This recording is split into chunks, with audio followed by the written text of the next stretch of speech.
ऐलनाबाद में हो रहे उपचुनाव सिर्फ उपचुनाव ही नहीं, इस उपचुनाव को हरियाणा के राजनीतिक दलों ने अपनी नाक का सवाल बना लिया है।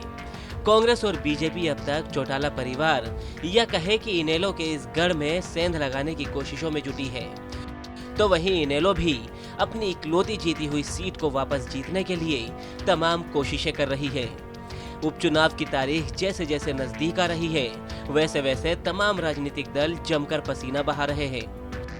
सत्तारूढ़ बीजेपी के स्टार प्रचारक अब जमकर हल्के में चुनाव प्रचार करते नजर आने लगे हैं। जहां एक तरफ बीजेपी नेताओं के निशाने पर अभय सिंह चौटाला है, तो वहीं दूसरी तरफ बीजेपी जेजेपी सरकार और कांग्रेस दोनों ही दल अभय सिंह चौटाला के निशाने पर है।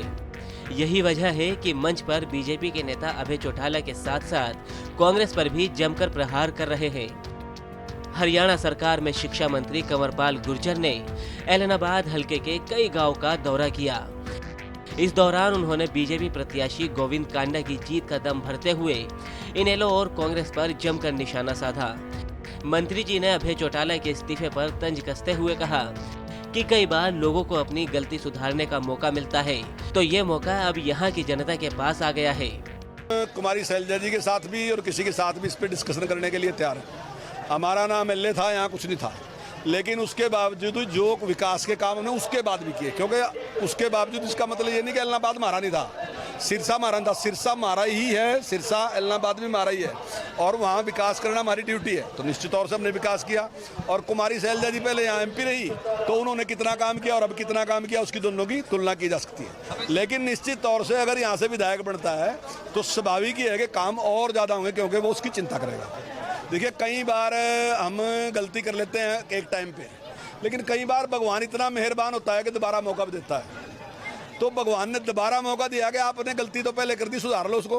तो जनता को मौका दिया, मालिक जनता है, जनता ने उसका फैसला करना।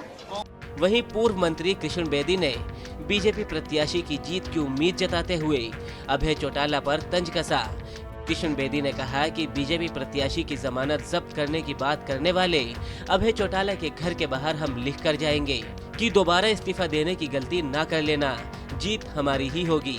कैंडिडेचर की हमारे समाज सेवा पे, धार्मिकता पे, निष्ठा पे और लगातार लोगों के बीच में रहने पर ऐलनाबाद की जनता मतदान करेगी।